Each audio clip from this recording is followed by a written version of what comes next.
Hey, you know what? Here, you take my credits. Buy yourself a drink. Is that a bounty puck?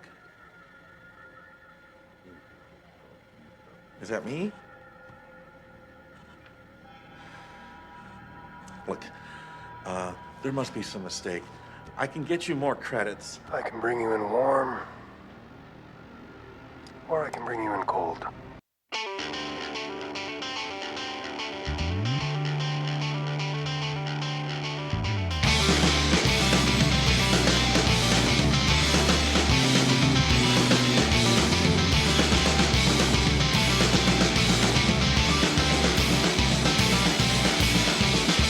If you could call upon the seas to outclean your enemies, would you watch the innocent casualties? I bet you'd be safely at home, shielded from this bloody drone, drinking from the power in your hand, soaring through time and space. Cuts the air without a trace. Don't look back to see their face. The killer goes bloody, death from the sky. Whistle of howling wind sings sirens into the night.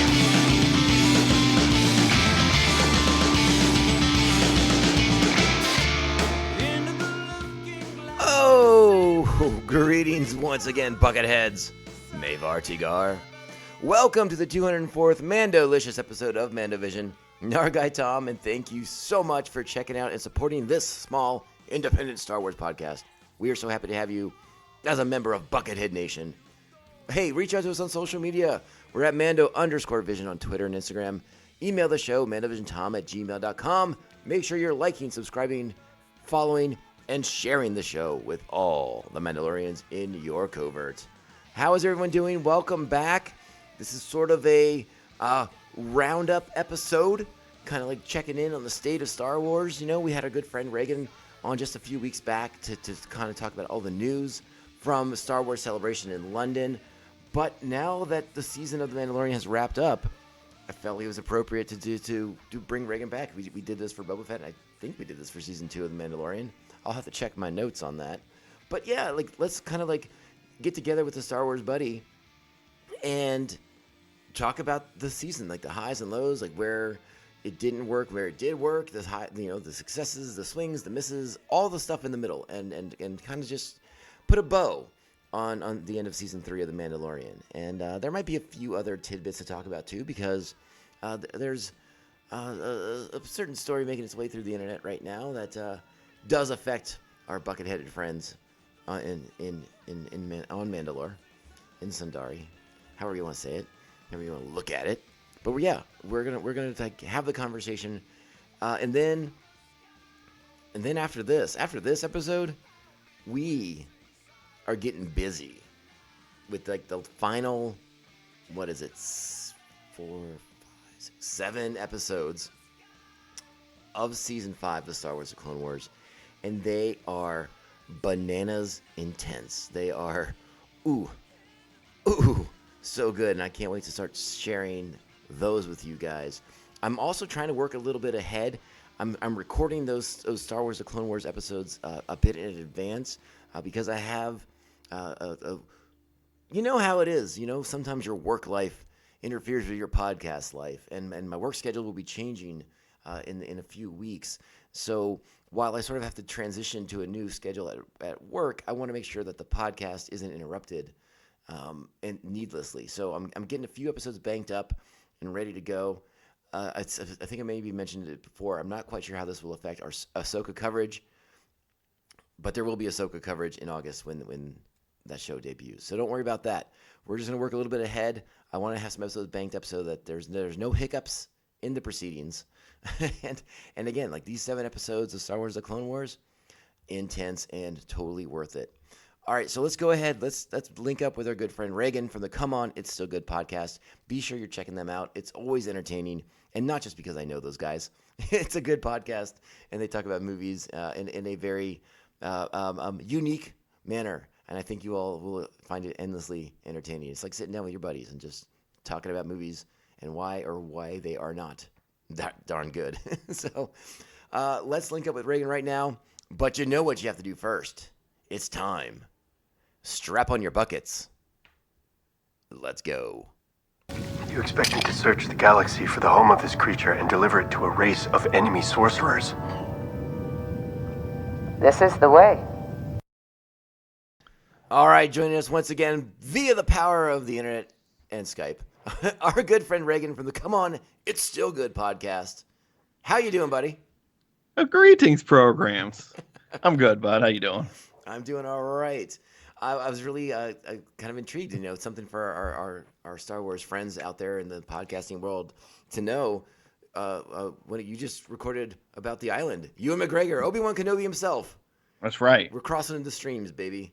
We did cross the streams. We did. I mean, that episode is not going to be out for 2 weeks, but don't worry. Build the you guys anticipation. just got a little inside scoop right there.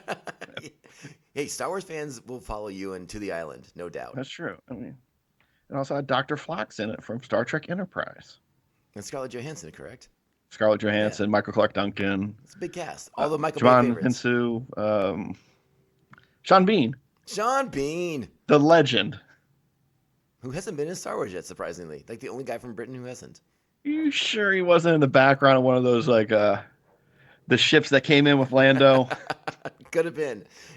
and immediately exploded? You're like, oh, Sean Bean was in that one. I have no, and I have no idea who they're putting in Stormtrooper armor these days.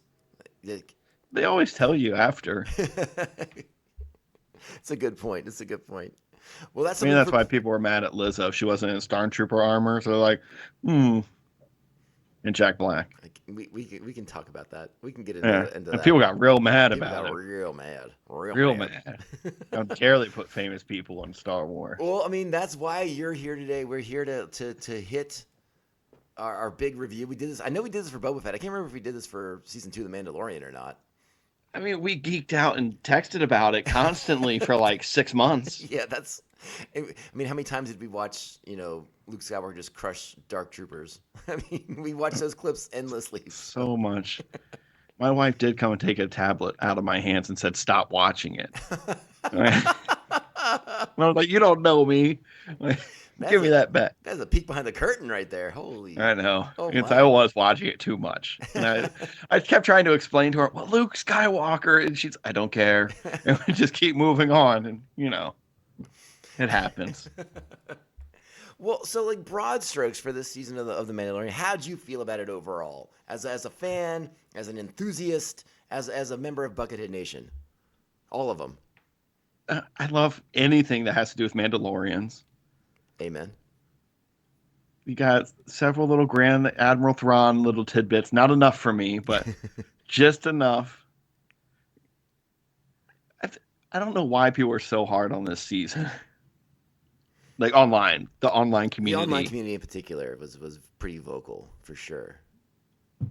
And I must have thicker skin when it comes to Star Wars because of just the general EU, where I've seen or I've read terrible stories. And this is not that. There's no like nothing felt like a side quest. It felt the entire story was building to where we ended up. Right. And I never thought the stakes would be as high as the end of season 2. They brought Luke Skywalker back at the end of season 2. Where would you go? Yeah. That's higher than that. Skipping to the end here, but yeah, I mean, I'm glad they didn't try to top that because I don't think they could have. It would have been impossible. So I'm glad they didn't even go to attempt to do it. I mean, Han Solo, Lando Calrissian showing up and just like high-fiving into a star wipe. I don't know. Star wipe. There were several good star wipes in that season finale, actually. Not star wipes, but like just Yeah, wipes in general. the cutaways. Yeah. Very, very reminiscent of the way Lucas would do things.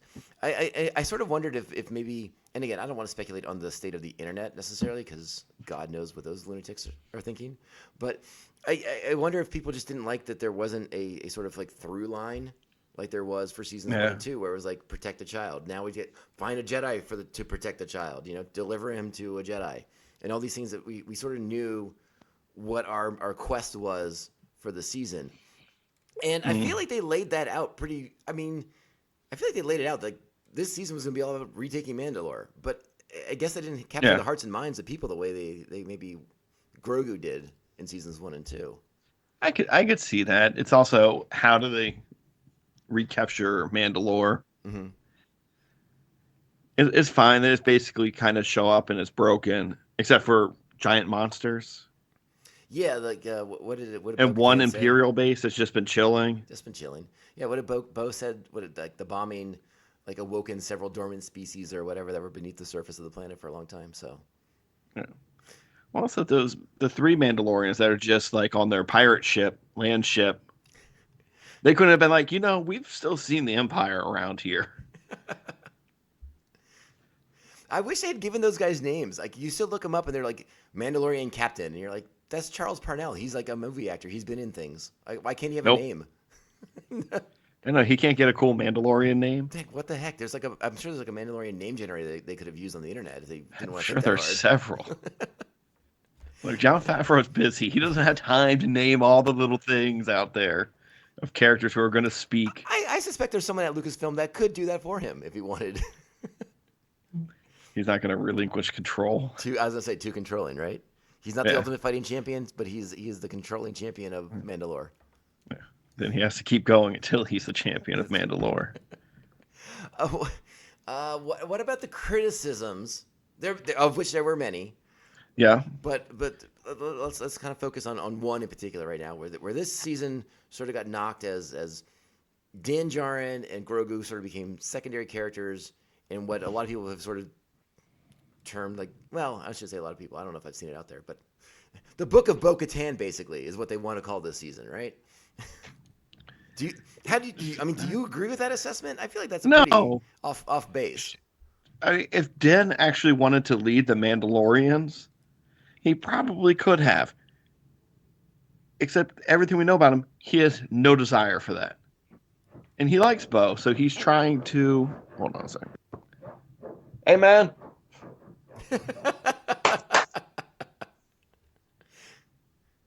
Dogs, am I right? Oh, my God. He's been so good all day. I'm sorry, I thought I was muted while I'm clapping, so hopefully Tom will take that out or not. Nope. That's my bad. Nope.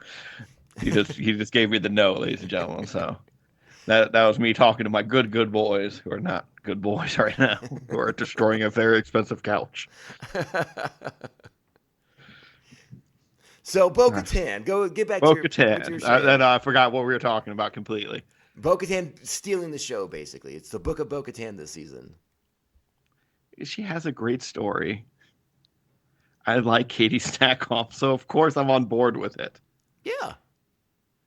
I would have liked to see Mercedes. I forget her new name. I'm really trying to use her new wrestling name, and I can't. Is she going by former her... Sasha Banks? Yeah, she's going by her real name. She's no longer Sasha Banks. Okay.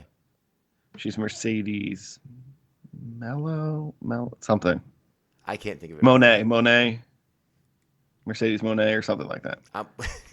She wrestles in Japan. I don't get to see it. So wait, she's in Japan wrestling now? Yeah. What? She's not a pay a WWE superstar? Hmm? She's not a WWE superstar anymore? No, she left in quite a huff about a year and a half ago. Oh. She didn't text me. Around the time she was filming The Mandalorian, she magically disappeared off of TV. Wait, on the Mandalorian, she's listed as Mercedes Vernado. That's her true name. That's her true real name. But her true name. What a weird way to say it. That is her actual name. But she has another character. I was just trying not to use her WWE name that she doesn't use anymore. Oh, okay. I'm a nerd. Check. Yeah. Yeah. Again, if you're going to tell a story, if you're going to pick up the threads of the Mandalore storyline from the Clone Wars, from what you showed me in Rebels, I mean, Bo-Katan has to be part of that story. When we leave Rebels, she has the Darksaber, and they're going to fight. And then the show ends and the Empire starts, and we're like, wait, what's happening? Or not the Empire starts, but I mean, we move into the movie timeline, but we don't know what happens to Mandalore during that period. So like, there's a million questions. So if you're gonna have Din, who is the Mandalorian, cross paths with Bo-Katan and get wrapped up in all these things, she's got to be on the show. I mean, to me, it felt really natural. Like, I don't understand necessarily all the pushback that people gave this season in regards to that. I would just ask, what Din story are they not telling that you want to see? Because he's trying to adopt his kid, which I guess he hadn't done officially yet. Which I thought was weird, because I just assumed Grogu was his son already. Yeah, I sort of talked. I think I talked about that a little bit too. Like, did none of us think that was official before? Well, doesn't Ahsoka call him your father or say your son or something? Yeah, they've said. I mean, yeah, I think specifically in those 2 episodes of Book of Boba Fett when they take over, I think Ahsoka drops that one on him pretty hardly. And it's not like he refutes it. Like, oh no, he's just my protege, my apprentice or whatever. My foundling or yeah. No, they use that term several different times, so it's a little confusing. And again, I'm not going to ever advocate that Jon Favreau is like the world's finest screenwriter, but there are some inconsistencies. So I understand why people are a little upset about small things, but like, this sort of like broadside attack against the show as a whole. I don't understand. I don't understand. The show's always been this. It's always been like, yes, let's do these missions, let's do these quests, and it sort of progresses us to where we're going to end. We start. He has to bathe in the purifying waters of Mandalore. Right. And then he gets that done. And what's the next? Is it to go to Bo and to unite the clans? Yeah, I mean that's eventually what happens. I mean, but no, Bo takes him there to. That's how I was trying to just remember how he linked up with Bo in the beginning when she's just like chilling in her awesome lonely castle. Yeah, he wanted her help at first. And I like that this season pulled back the lens on the Star Wars galaxy in this period, and we're seeing more of what's going on with the New Republic, the sort of new government taking over the remnants of the Empire. I liked pulling back and seeing more of these things, but again, it seemed to be something that people pushed back against as well. And I was like, well, this is like sort of the natural evolution of the show, right?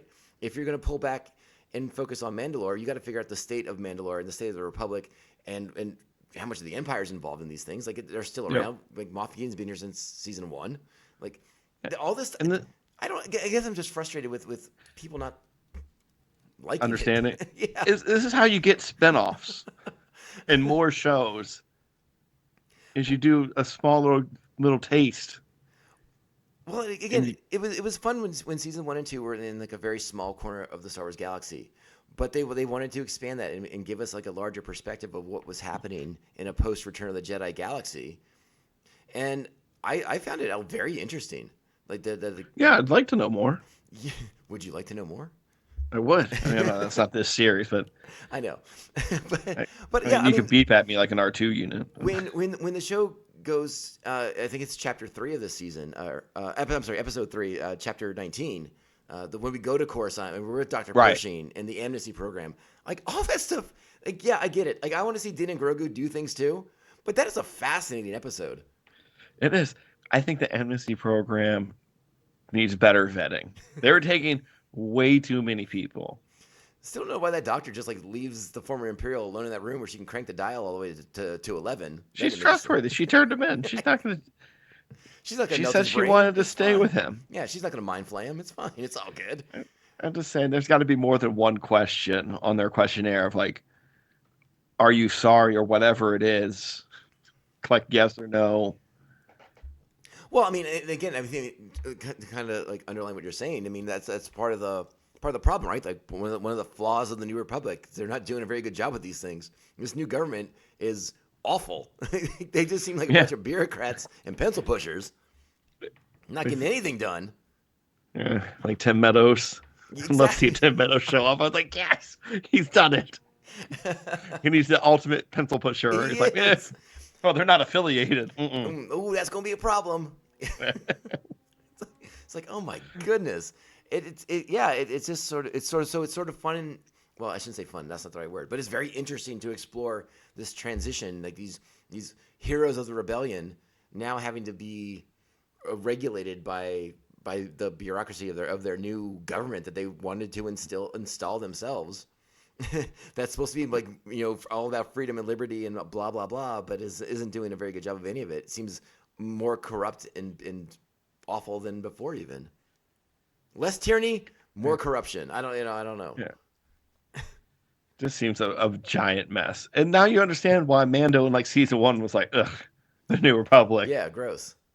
Like you totally get it. You're like, oh yeah, those guys have nothing together. Yeah. And again, I mean, I also sort of like this season. Again, I have my opinions that I haven't expressed too deeply on the podcast, but I'm not the world's biggest fan of the sequel trilogy. But they're planting the seeds of why the Republic ultimately fails and the First Order rises. So, all right, pave that road for me. That's fine. I'm here for it. Let's do it. So, I don't know. Yeah, they have to connect eventually, I guess. Yeah, so I mean, if you want to like sow those seeds and plant those elements now, like I'm okay with it, because I mean, again, they're not. It's not like they're gonna wipe those movies out of existence. So it's something we have to acknowledge and accept. And maybe fleshing it out with more television shows or more books or things around it will make they'll be able to fix the blemishes and improve upon it, hopefully. Right. Yeah. So that was an element of the season that I did really I enjoyed. It seemed to be something that people pushed up against, but what can you do?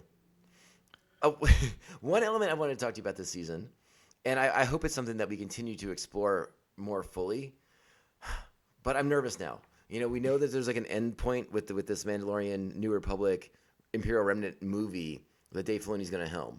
So I'm worried about how many more seasons of The Mandalorian we get. Word is that Favreau has written one more. Yeah. Well, let's hope. I kind of hope there's more because I feel like there's a lot of territory to kind of fill in some gaps for. Spinoff, baby. Well, one of the elements that we touched on in this season was when Grogu had his flashback to the night of Order 66 at the Jedi Temple, and we some of us meet for the first time. Keller and Beck, played by Ahmad Best, aka Jar Jar Binks. Awesome. When do we get to spend more time with this? When do we get to see him and Grogu on the run, hiding out on the lam? Because we still don't know how Grogu falls into Moff Gideon's hands. That's a whole story right there. Yeah, I don't think that's going to be in like most of season 4. You might get another episode. I'm just saying, like, there's so much ground for all of these characters that we Star Wars has always sort of danced around. And I get it. For a long time, Star Wars was films. You can't go and do Boba Fett's backstory in Empire Strikes Back. Yeah. But he's just like a cool mystery guy. And you're like, oh, what's that guy's deal? And now this show does a lot of that too, where you like. But now the questions are just kind of piling up, and I'm like, I want to know what happened here. I want to know what happened here. I need to know more about what Bo-Katan did in XYZ period of her life now to get her to this point. Before she's lounging in a chair. I mean, Bo-Katan's avoidance of talking about her sister is also something that's a little triggering for me. I'm like, I get it. Got that. You had a part to play in her death. I get it, but like, you got to talk about these things. You got to get it out. Well, I want to know who the armorer is. Because I believe, like most of the internet, that it's Darth Maul. No, it's not Darth Maul. It's the other Death Watch, Riz or I can't say something with an R. I'll think about it right after this podcast ends, and then punch myself. Well, I mean, the internet likes to think a lot of things. Everyone thought the armor But was going to be. She also had like horns on her Mandalorian helmet, right? So connecting back to Maul's faction of the Mandalorian Civil War. Yeah. No, I get it. I mean, I as Star Wars fans, we do tend to get a little carried away with our fan theories, but that's fun. A lot of times it's fun. Yes, I love doing it. But yeah, I mean, it keeps me going. What are the chances we spend more time with Keller and Beck and get to explore some of Grogu's adventures with him on the run, on the lam, hiding out? What I thought, because they're going back to movies, so that means they're going to start shuttering shows. Kind of feels like they might. And I don't. Disney Plus has to have something on. They have to keep putting something there. So could they do like smaller, like a 3-part, 3-hour thing of just like that's the the Ahmed Best story, Mhm. where once a week for 3 weeks, like how they used to do miniseries on Okay. television back in the day, Right. and you could tell those smaller stories that you don't need to have big ship battles and stuff in. Something to keep Disney Plus going. They have to have a television like new programming. I mean, I agree with you. I know it's Disney and it's not going anywhere. Right, but I mean, again, if I'm dropping $15 a month or whatever the heck the fees are up to now, uh, I'm paying that because I want new Star Wars content. Yeah. I have all the films on DVDs and Blu-rays. I can watch them whenever I want. I don't need Disney Plus for that. I need Disney Plus for new stuff. So if they're going to start kind of like pinching pennies and scaling back the output of actual original series, like what am I? Why are you going to get my money? You're not. I got all the Avengers movies too. I'm fine. Like, are they doing a new animated thing now that Bad Batch is ending? I mean, they've only announced they did announce more Tales of the Jedi, and then the Visions is Oh, dropping right. second And then, season on May 4th. But but not haven't like a announced. a running story like Clone Wars or Bad Not that Batch. they've announced yet. I mean, maybe Bad Batch leads into something new afterwards, and they haven't. They're keeping that under wraps for now. I'm not certain. I'm not. Oh, maybe. I'm not privy to Maybe that they'll info, wait. by the way. What, you weren't on that conference call? Sadly, not. They cut out they cut me out of the loop on that one. You brought it up earlier. I feel like we should address it a little bit more heads on. Again, the internet fervor, fury that Jack Black and Lizzo would have the audacity to show up in The Mandalorian. Listen, How if Jon dare they Favreau take called them? you, would you show up on The Mandalorian too? Yeah. Yeah, I think I would too. Mm-hmm. It just happens that Jack Black and Lizzo are more famous than us. A little. And I didn't even mind seeing them. I texted you when it happened. I said, finally, everybody gets to know what it's like to read an EU book, because that's what that episode was like. It had some weird stuff going on, but then you also had Mandalorians fighting battle droids, and you're like, this is awesome. Yeah, I mean, I compared it to like a sort of like Mandalorian version of Law and Order because Yeah, like yeah, the whole yeah. investigation, and you always go back to the guy you first interviewed, and that's the guy who did it. That was You mean you always go back to the most famous actor you interviewed on every Law and Order, where you're like, oh, Christopher Lloyd's in this episode. He definitely murdered somebody. Well, and that's also the funny part about the episode too. Everyone's in a fervor about Lizzo and Jack Black, but no one had a problem with Christopher Lloyd being on the show. Like, oh, we love Doc Brown. It's all good. Yeah. Well, guess what? I So, love Tenacious D, so people Jack love- Black was fine yeah. with me too. People love Jack Black. People go nuts for Lizzo. I'll be honest. I'm not like a pop music person. I only know Lizzo. Neither am I, but I know who she is. I recognized her immediately, and I live basically under her rock. I was gonna say my rock is a little bit bigger than yours, I guess, because I had to look it up. I was like, oh, it's that Lizzo person that I saw on Saturday Night Live a year ago, No, I saw her and was like, oh, the internet's gonna go crazy. and they did. They did not disappoint. But I thought she was perfectly fine in the episode. She's perfectly lovely. She's a very likable person, seems like. And it turns like she's been posting a lot on her socials about her father was the one who introduced her to Star Wars as a kid, and so it's a very special memory for her, like it is for most of us. Awesome. Yeah. How great is that? So why are we hating? Star Wars fans, pump the brakes. Pump the brakes.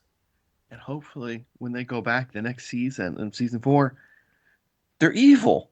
Like they've just gone complete 180, and now they're starting the First Order or whatever. Like they're all about the First Order on Rigel 15 or whatever the planet's called. I don't remember. Something 15. And Jack Black, it goes on like a bit of a roller coaster ride because he sort of gets like roasted a bit for being on The Mandalorian, and then like a week later, the Super Mario Brothers movie opens, crushes the box office, and there's talk of him getting nominated for like a Academy Award for Best Song for that Princess Peach song.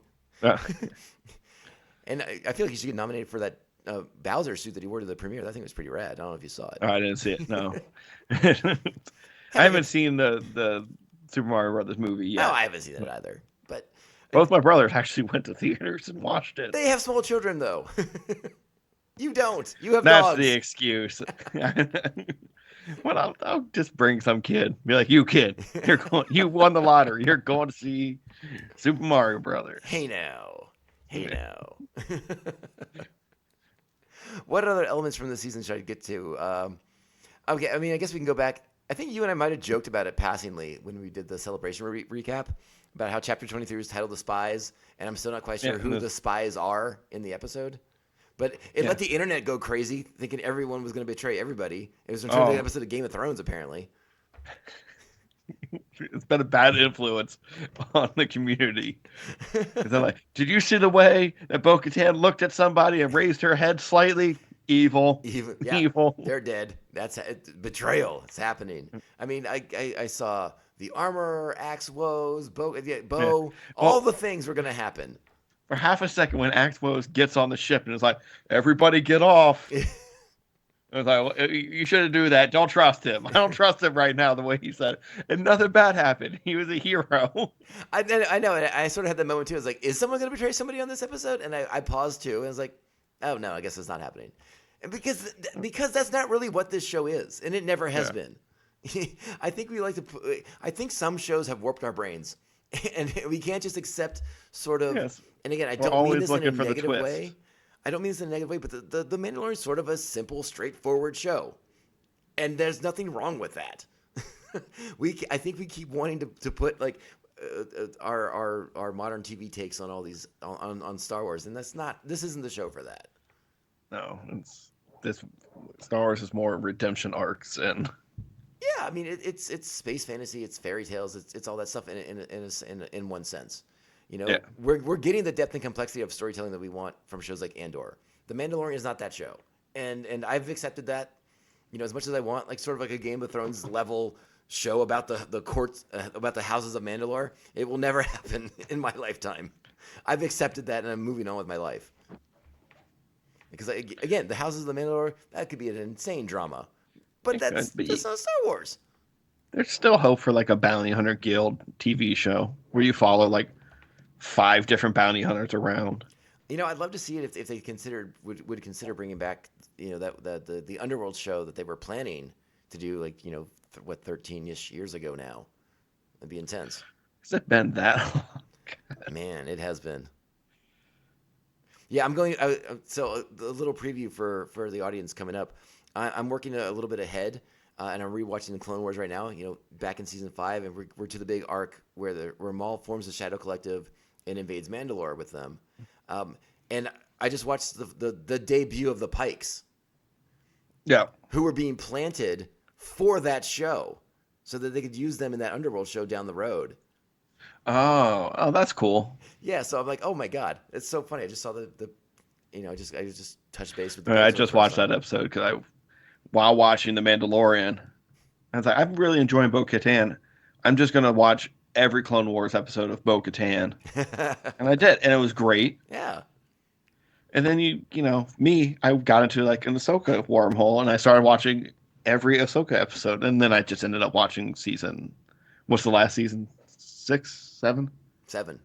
7. So I just watched all of season 7. It was great. Yeah. Good job, buddy. Well done. Well done. So yeah, if you want to quibble about particular directions that Favreau chooses to take the characters in, you want to quibble about dialogue or various things, I guess you can. But like, again, maybe I'm just a simple dude. I just enjoy the show. I think this is a freaking fun show.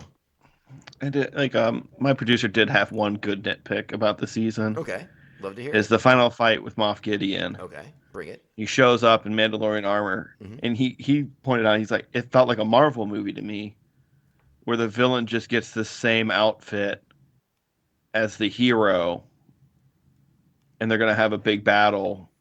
It's like Iron Man 1. Yeah, or Iron Man 2. Or Iron Man 2. Or Captain America. Red Skull? Well, I mean, all right, but it's not like it's not like Red Skull shows up and is like, hey, by the way, now I'm a super soldier. When he gets punched in the face and the mask comes off, that's when you know he's a super soldier. It happens all the time in Marvel movies. I feel like that was set up pretty early on. I'm not going to go down this. Of course it was. I'm not gonna go down I don't know why you're nitpicking. Abomination. All right, never moved on. I'm nitpicking your nitpick. I know. He was done before. Technically, he was an earlier experiment. I mean, yeah, Look, technically man, Captain America's the cop. I mean, okay. don't actually me. Let's go. Well, I mean, I mentioned it on the show. Like again, another element of Moff Gideon that I do find interesting that I'm sure we'll never get an explanation of is his sort of like fascination / fetishizing of Mandalorian culture. Oh, I get it. I would do it. Yeah, I mean, so it's sort of like you are the guy with access to Beskar. Yes, I have 40 suits. Wouldn't you make stuff out of that? Yes. I wouldn't be giving it to rando stormtroopers, that's for sure. No, I'd make like Wolverine claws. I'd be doing all kinds of things with it. I'd have suits inside of suits. I'd be like one of those Russian nesting dolls. You'd never hurt me. Again, and I Moff Gideon's return was I think a little anticlimactic, Yeah. which I guess you could argue. Well, once they showed all the clones, I thought, oh, the original Moff Gideon is dead. This is just a clone, and now he'll just be a villain running. Because you're not really killing him. You're just killing a copy of him. Potentially. You never know if you're killing the real one, and I want that. But now they did the Force thing. Maybe those ones had the Force that they drowned. Maybe. I don't know. It didn't sound like he had been able to isolate that just yet. That they're still working on that. Because I feel like that's what's holding up the resurrection of Palpatine.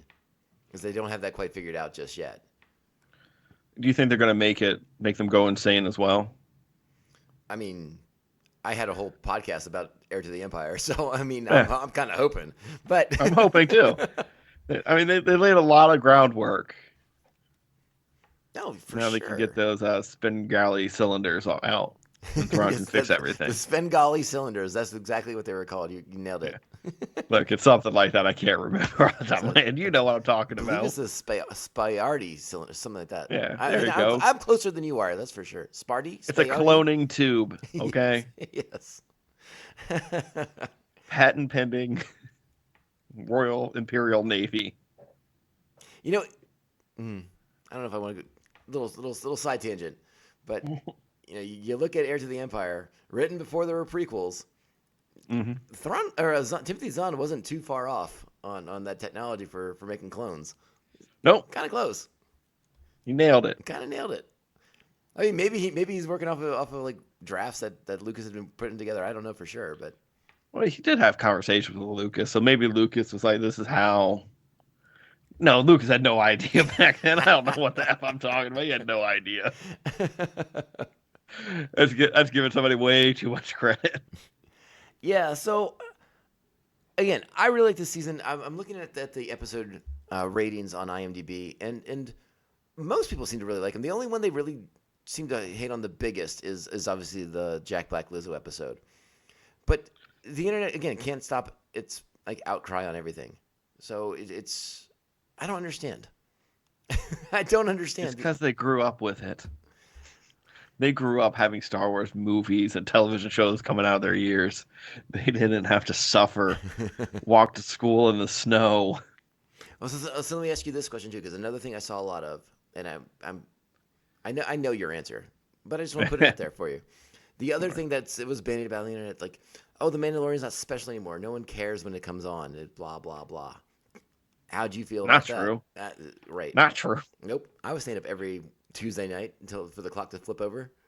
I would ban myself from the internet for 12 hours until I got home. Yeah, I was pumped for this show to be on. I don't want to be like angry old man, shaking his fist at the clouds, but it's just like, What is happening?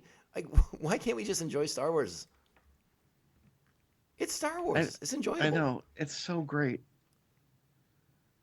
They're doing wonderful things on this series. The characters are fun. Yeah, if I were in charge, which I'm not, I might do some things differently. But that's not my show, and I'm here for the ride. But no one's saying it's a perfect show, and it doesn't have to be the best thing on television. It just needs to be enjoyable, and all 3 seasons have been enjoyable. You've had your high moments, you've had your low moments. Yeah. In all the Star Wars shows, and I'm sure even Ahsoka that's coming out is going to have super high moments just because Thrawn's in it and Ahsoka. It's going to be awesome. Yeah, and, there's a lot of... you can do a lot more with animation than you can with live action. Yeah. So in a sense, Star Wars and Rebels or I'm sorry, the Clone Wars and Rebels and all the animated series can convey that Star Wars feel, I think, a lot more easily sometimes than the limitations that a TV show has a budget for. Yeah. You know, I get it. Disney has all the money, but they're not going to give a show all the money. Yeah. But that's why they built that studio that the Mandalorian shoots in. Mm-hmm. So they could do more things, but then just the Mandalorian in it, right? Yeah, but Wasn't that why they're like, well, we could do every Star Wars thing in this room? Well, I do, but I actually think they're stepping away from that a little bit. It felt like this season had more like actual sets and more practical effects, and they were kind of like out in environments a little bit more than they were in the previous seasons. Because I don't know, I think there was some pushback. I think there was enough of an internet like, hey, you're relying on this too much in season 2. So again, I don't know, but I from what I could tell, this season was a little bit more seamless in its backgrounds because I think they were using, they built sets for Obi-Wan, they built sets for other things, and they're Andor, and I think Boba Fett had some practical sets, and they probably just repurposed and incorporated those to kind of give it more of a tactile feel than just relying on the volume to produce those grandiose kind of backgrounds they were using, which again I still think look pretty damn solid. Yeah, they're great. Yeah. I mean, but I'm also very biased because I love this show. Same. Even if it didn't end the way I wanted to this season with a shot of Grand Admiral Thrawn turning around on the bridge so I could see his beautiful red eyes. But, we suffer through. It's my burden to bear. Yeah. I don't know if I want to. I'll talk to you privately about what I thought sort of was like, ooh, I wonder if that'll happen at the end. I'll talk to you about that later. Just once, Gideon loses all the ships and stuff from Thrawn's fleet, which I'm calling a Thrawn's fleet. Oh, yeah. We all know Why who's not? in charge. Yeah. I expected him to come back and be annoyed. Now I gotta wait 12 weeks. I love that shot though. In the final episode of the season though, where the interceptors are taking off from the hangar. That is so cool looking, dude. Watching those interceptors launch is rad as heck. Did you not think it took them a long time to launch those ships? Maybe a little bit. They start getting to the ships right when the Mandalorian is captured. Mm-hmm. Bo-Katan has time to cut out a hole, save the rest of the, Axe saves the rest of the Mandalorians, and then a fight happens, and then the ships take off. Well, again, but we don't know if the captured Imperial cruiser under the control of the Mandalorians is in a geosynchronous orbit with the landing party, right? Because that's very Star Trek. So they could be on the far side of the planet. That's true. Okay. So it might take all right, some time. You fixed it for me. You Star Trek logic me into it. I accept it, sir. I did it. Yeah, so I don't know. Again, and I don't. I feel like I feel like this episode's taking it on the tone of like where I just want to yell at the internet, but the show is the show is what it is, and it's enjoyable if you let it be. Yeah. Just let it be. I think the Beatles said it best. Let it be. I've heard that. If you just accept this show and have fun with it, and go on the adventure, and they reset it. They sort of reset the series at the end. With Din throwing his feet up on the homestead, his boy out in the yard playing with frogs, and now we're gonna go on adventures with Grogu, more apprenticed, kind of. And apprentice isn't the word they use, is it? I forget what you isn't it? But now they're going to go on adventures together, right? And Grogu has to be a part of all of it. Like he has to help start capturing bounties and being more plugged in and learning the way. I love it. He's going to start using blasters. He's going to get a little helmet. It's going to be adorable. Yeah. Now the one thing I do have to bring up that is, and again, if you listen to my episode, my biggest quibble with the final episode of the season, the seeming end of the Darksaber. How'd you process that? The armor is going to fix it. I feel like it's fixable. Now, again, if memory serves, the Darksaber has a very specific kyber crystal, so maybe it's not like the world's easiest fix. Yeah. But it could be manageable, right? I either thought if that's going to happen to it, or it's going to be melted down and added to, like, Bo's new armor. I think whoever wears that armor, or a burned down, reforged piece of it will be leader of Mandalore instead.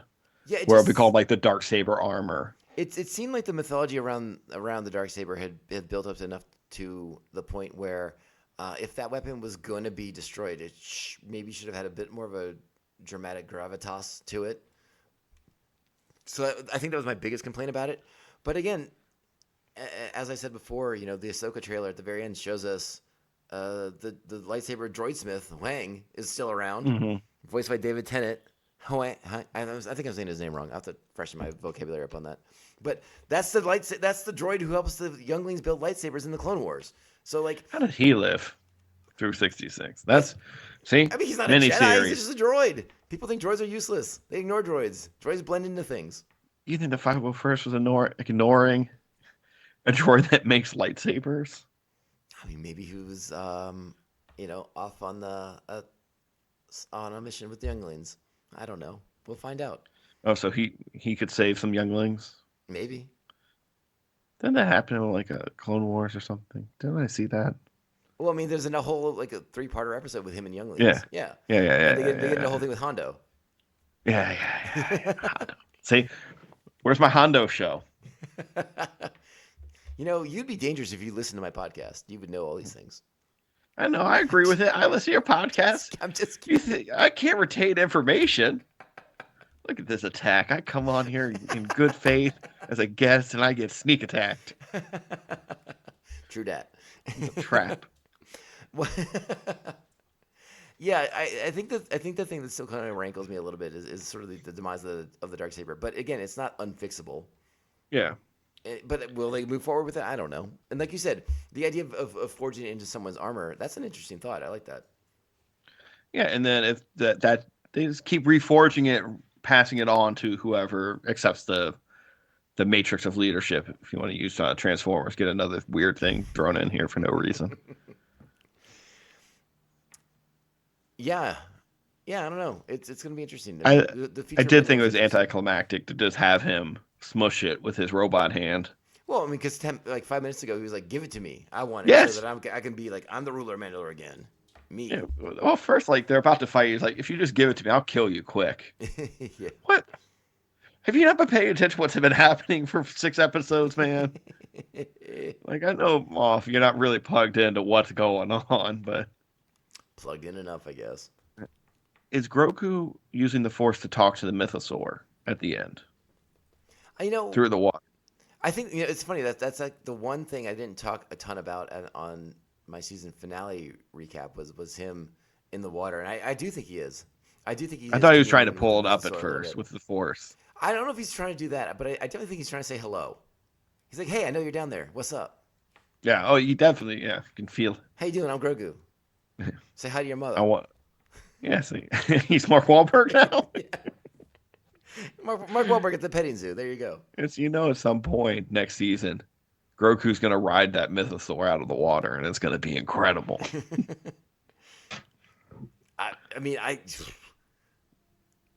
It is sort of interesting that we didn't see more of a payoff with the Mythosaur just yet. Especially because they reset the show so hard in favor of like, oh, well, here, Mandalore's been reclaimed, and all these things are happening, but Din and Grogu are over here doing this. So is there going to be a Bo-Katan series? Is that a thing? Could that happen? Please. Agreed.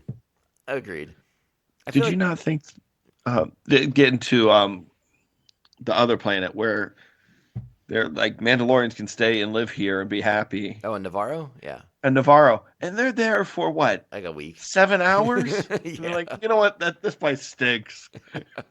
Let's go take over Mandalore. So, actually, that reminds me of something. So the episode where Bo and Din help rescue Paz Vizsla's kid from those giant pterodactyl birdie creatures, Oh yeah.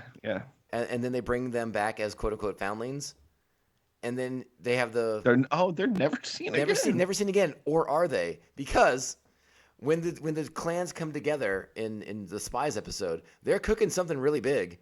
Did they eat those birds? No. Did they eat those birds? You don't eat foundlings. That's what I was wondering. I have not gotten an answer on this question. No one seems to know. Well, that's dark. But I mean, I guess they're trying to say not all foundlings make it. if you go back and watch it when they're having like the meal together and like this like that awkward silence between the children of the Watch and the quote unquote true Mandalorians, there's a giant something on a spit getting roasted, and I'm like, what's that? They killed another one. I'm sure there are other ones. Because again, sort of like the way they were setting it up, with them being families, you were like sort of wondering, like, is that going to pay off in the finale? Where like Grogu's going to ride one of those suckers into battle and do something cool, Yeah, like they did with the Rancor at the end of Boba Fett. right? It's sort of what it was feeling like. They're like, nope, we're just gonna forget about him. Don't have a budget for that. Don't have the budget for that. Too expensive. Too expensive. Again, there were some things that I felt they were just setting up and then they didn't go through with, and I don't know what the reasons were. If that was never in the story and I just connected the dots in my mind that weren't there, I don't know. I mean, that could have been the case.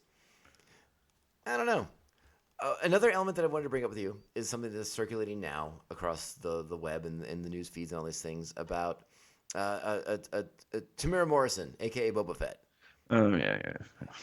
And he was at a convention recently, and someone asked him, was like, "Hey, why weren't you in season 3 of The Mandalorian?" And he seemed real upset that he wasn't, and he also seemed real upset that I don't know if he uses the word hijacked necessarily, but he feels like Din Djarin and Grogu sort of hijacked his show.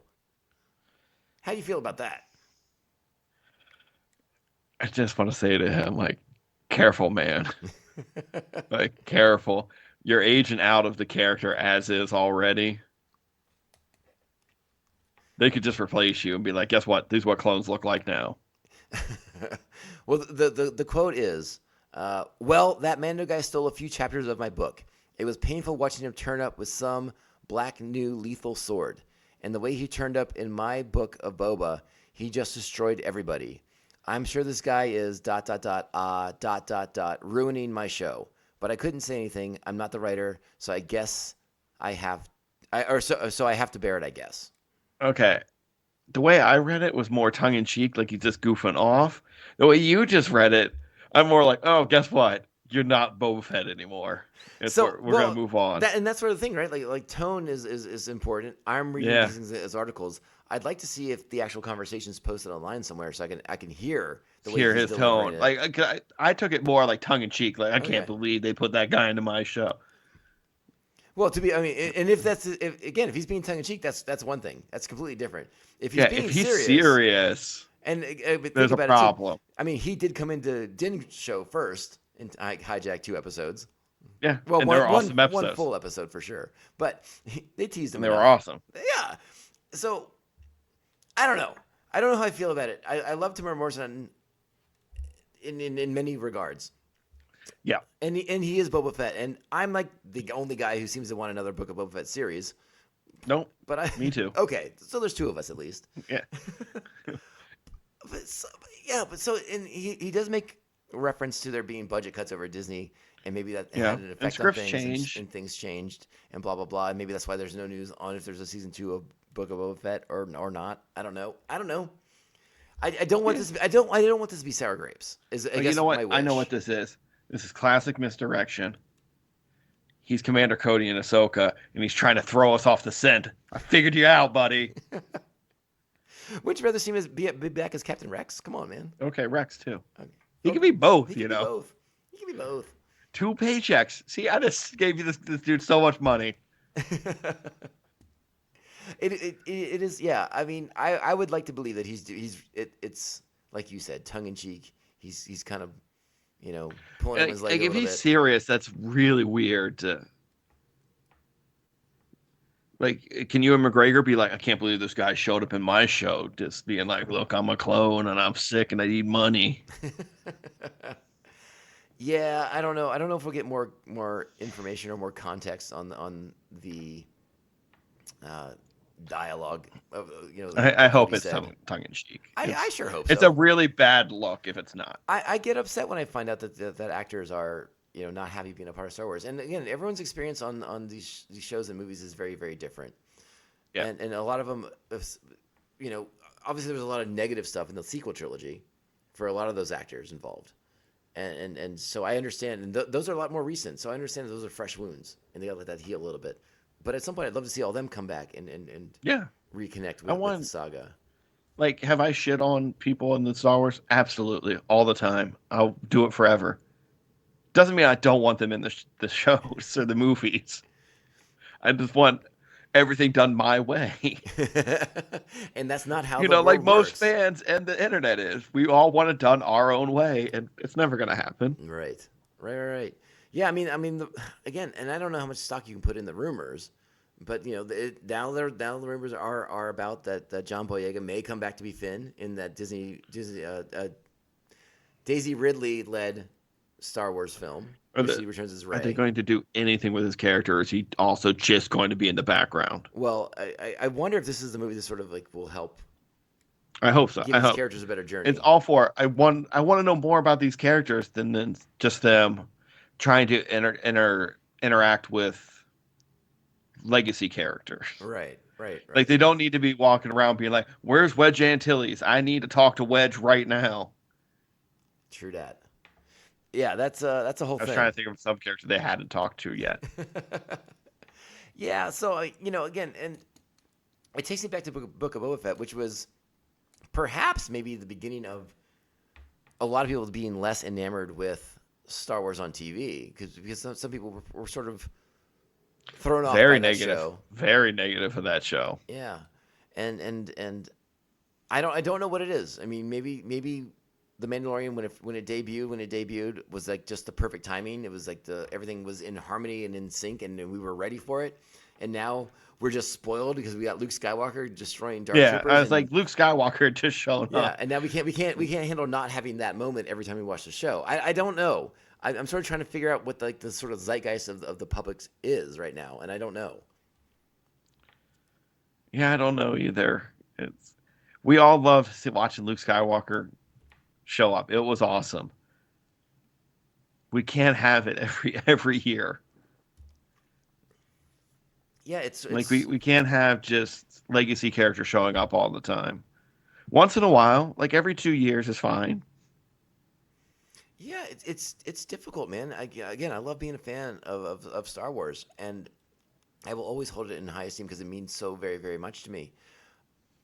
But I wonder if people just have it on like too high of a pedestal or something like that, where it's just like nothing anyone ever does will be good enough, and that makes me sad. Makes me sad that they can't just enjoy the Star Wars that we get. It's just the embarrassment of riches, I guess, is that they can complain about this great stuff. And again, it is the internet, and it's probably not representative of every single person in the world. So we Sure. we're the feedback we're getting from the internet is probably skewed in one direction versus what I get from when I talk to people in the real world. Most people in the real world really enjoyed this season. They had a couple quibbles with some of the episodes, but they all enjoyed the way it ended. So to me, that's like sort of the ultimate sign, right? That people are still invested and plugged in. Yeah, absolutely.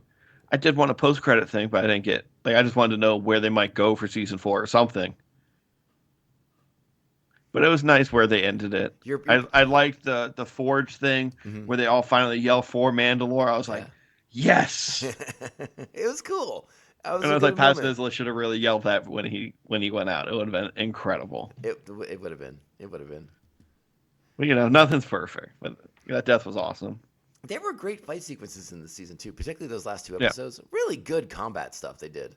Yeah, the jetpack thing looked cool. Well, I don't know why the armorer fights with her sticks. Like, can they get her a blaster? She's real good with them, but has she sworn off weapons? She only makes them. She doesn't use them. I don't know. Maybe it's just like her title. She's a pacifist or something. What she does. She's like the equivalent of Thor. She just has hammers. Mm. I don't know. Again, the armor is a new concept. Like, this isn't something we were familiar with from the Clone Wars or from Rebels or anything like that. I'm pretty sure the first episode of The Mandalorian was the first time we've ever heard that, the armor as like a station in Mandalorian culture, which is interesting. And I'm glad they did it. I think it's a really neat thing to explore. It is. I don't even know where she fits in the hierarchy. I have no idea, but apparently of very quite high esteem. Yeah. Yeah, very high. But yeah, I mean, I don't know. I guess the biggest thing I come out of this season with is just like, oh, I really want to know Bo-Katan's backstory. That episode where we're in the mines of Mandalore and she's talking about when she went to the waters and did the whole like ceremonial thing and like thought it was like a real like song and dance. And again, my brain has this other information in it that like, oh, what she's not saying is actually so much more important than what she's actually telling him, because she's not talking about her sister, who obviously didn't do any of these things. And the relationship that they may have had with their father, who obviously was of like the Mandalorian way and believed in the creed and all these things. Like, I want this story so badly. Can someone write a dang book already? Let's do this. Yeah, I mean, get Karen Travis on the phone. Let's do this. I loved that Bo-Katan just spends most like looking for her path or to get back on the right. And I never thought she was in an honor, out to double cross anybody. She's the one person I was like, no, she's obviously looking for a direction. Yeah. As she is so aimless in her castle. Yeah, and Din's like overwhelming belief sort of like rubbing off on her and helping her restore her faith, and then her seeing the mythosaur. I mean, that's pretty rad. That's great stuff. It's awesome. Yeah, it was cool. It's really cool. And then you see the path that character stays on for the rest of the season. Again, I think people are unfairly knocking the show. I think if people sat down and watched it now, knowing where it ends, I think it lines up a lot better than maybe they thought. Mm-hmm. So, hey, let's watch The Mandalorian again. I got no problem with that. Let's do it. Let's do it right now. I'm in. All right. I've never used that party watch on Disney Plus, but we should figure out how to do it and watch the show together. My brothers and I, we've watched a couple things together. Not on like the app like that. There's another like website that my brother Rob knows. Because he's the king of the internet. Yeah, he's an IT guy. Yeah, he's he's good at that stuff. And he's like, let's watch. So we've watched like an American Gladiators episode together. He goes, why not? We did a commentary track for our podcast. Was it with Blazer and Laser? It was the very first episode of American Gladiators, and you can tell like the people they put in the stands don't know what they're watching. They don't understand. It is a very nostalgic experience. I can. Hey, Star Wars is a very nostalgic experience too, so I get it. I understand. You tell me if they put you in like one of those hamster balls and tried to get you to run over the air tube, you wouldn't do it. I'm not sure how I'd feel about that one anymore. I'm not sure I could do it. I'm sort of claustrophobic I'd now. die. Yeah, I'm kind of claustrophobic right now. I don't like. Oh, really? It's not my comfort zone. I might be claustrophobic. I never get into any confined spaces. Yeah, I'm sort of trying to. I have not put myself in a position to determine whether it's claustrophobia or agoraphobia that I have, but it's one of them. I'm not great in crowds anymore. Yeah, I'm not great in big crowds anymore. I'm sort of a mess at concerts. And then but being trapped in something, like I don't even know if I want to go into a closet anymore, because like, then again, my closet, like a million Star Wars toys could fall on my head and kill me. So that's probably why I avoid. Yeah, but what a way to go! You get a Lobot to the eye. I get a Lobot darn it, Lobot again. Yeah, and then Ryan's kids can like take all the things off my body and keep with the toys. Mm-hmm. Perfect. They Everyone's happy except for me. That's right. Dead. And Lobot's in my eye socket. Yeah, but you get to be buried with Lobot. One day I'll tell you about my pitch for a Lobot show. I'll tell you all about it. It's so good. Look, the next show they should do is the young Boba Fett adventures, like young Indiana Jones style, where it's a young Boba Fett doing bounty hunter stuff too. No, you know what? They're never gonna do it because they just did a bounty hunter show with Mandalorians. But you do a Lobot show, right? Like a character, yes, they've come up with a backstory for him, blah, blah, blah. But he's a character that the general public doesn't know anything about. And you can just go crazy. You can go crazy. You can get nuts. I got ideas. He's not just a butler with a headband. No, sir. Oh, he's so much more in my mind. Didn't they explain what it was in one of the books? In the comics, they sort of dove into it. It's like he's like a tactical computer almost.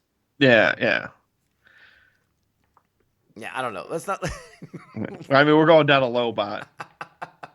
Wait, who's going down on Lobot? No. This is clean it up. I haven't Regan. sworn at all this podcast. I'm doing good. Stop trying to. You see him leading the witness right there. He's like, let's start talking about dirty stuff. This is an E podcast. E for everybody. I was waiting for the "that's what she said" moment. Who knew there were so many in Star Wars? Great clip on the internet circulating, by the way. Get those Instagram reels going, people. There's a good one. Star Wars, and that's what she said jokes. Works out great. Lines up perfectly. Reagan, I don't know if I have anything else to say. What do you want to say about the Mandalorian that maybe I didn't get to? Did we hit everything that you wanted to sound off about? You hit everything. I love it. Please keep making it. Please keep making it. That is my bottom Don't line. take it off my Disney Plus. No, sir. More Star Wars on Disney Plus, please. Keep and making back Star in the Wars. theaters. Jeez. You know, talk that Gilroy guy into making other shows too. Ugh. Because I think he's leaving after. I know season 2 of Andor is the last. Mm-hmm. So I think he's done in this sandbox after that. But Give him all the monies. yeah, give Pay that him man some his money. monies. I say you can do whatever you want. Yeah. Make up your own story. We'll figure it out. Yeah. I mean, yeah. Again, I don't understand. I'm not a business guy. I don't understand the business model of Disney Plus and the way Disney does things. It sounds like there's a lot of reshuffling of finances happening right now that's affecting the content that'll be available on Disney Plus. That's affecting what's going to be in the theaters. Obviously, they're trying to shift back to people going to the theaters and spending, $20, $30, $40 to take them and their families to the theaters. But Yeah, that's 40 once a year. But I'm instead not of 15 a month. Well, again, there's a part of me that thinks that maybe that time has passed. That COVID broke the movie theater business. Not for Star Wars. Again, I think Star Wars in the cinemas is great, but to make that be what you're banking your financial year on, I think is a tough ask right now. Oh yeah. It's what I feel it should be is you should have 3 to 6 shows that come on every other year. So you rotate between 3 different shows, and those shows build to a movie. Mm-hmm. And then the big set piece, and then you start new shows building to another movie. I love that idea. I think that's great. Yeah, and that way you're still getting the $15 from everybody a month, and they're getting all this rotating content, and then they go drop $40 a pop to go watch the big movie that has all these TV people in it. Yeah, and closes And the then story out. You just start it over again. It's not a bad system. I know, Disney, call me. We'll work on it. No, it's funny you said that because I mean I think that's sort of like the model that I envisioned Marvel using when they started doing Right, the Marvel Plus should also shows. be doing that as well. But their shows went absolutely nowhere as far as connecting to the larger cinematic universe. It's like, okay, you're just kind of sort of padding things here a little bit. But we know Filoni's got the movie coming up that's going to play off all the things they're setting up in The Mandalorian. So like maybe this is the format moving forward. Again, I love Star Wars in the theaters. Like I'm game for it, but Christmas time Star Wars movies, please. Yeah, you prefer that? I do.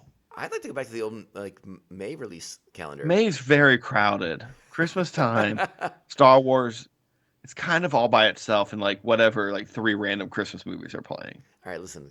It became a very nice holiday tradition for the wife and I to go see a Star Wars movie around Christmas. I'm gonna get real grumpy old man with you here for a second. All right, you put movies out at Christmas time, and I'm less inclined to want to go because there's just way too many kids around. You put it out in May, I go in a Wednesday. They're still in school. You could, okay. I'm good to go. You just got to go at weird times when they're sleeping. So go to a 10 a.m. movie like I do. They don't do that anymore. Maybe they will for Star Wars. It's Star Wars. All the movie theaters open later now, and I can't do my 10 a.m. shows like I used to. Are they still cheaper, or are they just all expensive movies all the time now? There's still a handful of theaters that do the matinee pricing, which is great. Okay. But yeah, I mean, a lot of theaters don't have their first show till 2:00 in the afternoon now, and I'm like, what the heck is that? That does me no good. And I haven't seen a movie since Ant-Man, and I won't see a movie till Guardians 3. By 2:00, I'm on my days off. Not every day, people. But by 2:00 on my days off, I'm quote unquote in my cups at that point. So I'm not leaving the house. Yeah. So you're back. I'm napping. And I'd be like, I get it. I get it. Well, depending on how many cups I've had, it could be. It could be. I don't know. Again, I feel like it's turned into Tom being a grumpy old man. But stop okay. Stop hating Star Wars, people. I shake my fist at you. I know. I was like, somebody came at something you love and it upsets you. I get it. Well, I'm going to have you I got a little project where I'm going to text you about later, but we're going to have you back on very soon because I got an idea for something coming up. And it's May the 4th coming up. So maybe we'll figure Oh, it something is. out for 2. Unless your podcast doesn't keep you busy on May the 4th. We're actually taking a break from Star Wars this year on May the 4th. We thought about doing a Star Trek movie. We're not even doing that because we got busy with other stuff. I like to hear that. That means you're free for me. Perfect. Yes. Yeah. I'll tell you off air what we got May the 4th. I'm trying to think. Oh yeah, that's a great movie. Lovely. All right. Yeah. Well, again, Reagan, plug the podcast. Give them all the socials they need. You can follow us at CoachGPod on Instagram and Twitter, or CoachGPod.com. We just dropped Bull Durham at the time you're hearing this. It's baseball season. Last week we dropped a little small film many people haven't watched called Army of Darkness, Hey now. starring Bruce Campbell himself. Hey now. Yeah, so we've been having a great time with the podcast. Bull Durham may be one of my that's not Star Wars connected, obviously. Maybe like one of my most quoted movies. I drop quotes from that movie nonstop. I've been walking around my work and just being like, lollygaggers. No one has any idea what I'm talking about because I don't explain it. But everyone, they lollygagged at first. Yeah. So it's a great flick. If you like baseball, that's the movie to watch. Yeah. Not going to go down the rabbit hole with you. I'll share those later. Yeah. Reagan, thanks for hanging out, bud. You Oh, like The anytime. Mandalorian. I like The Mandalorian.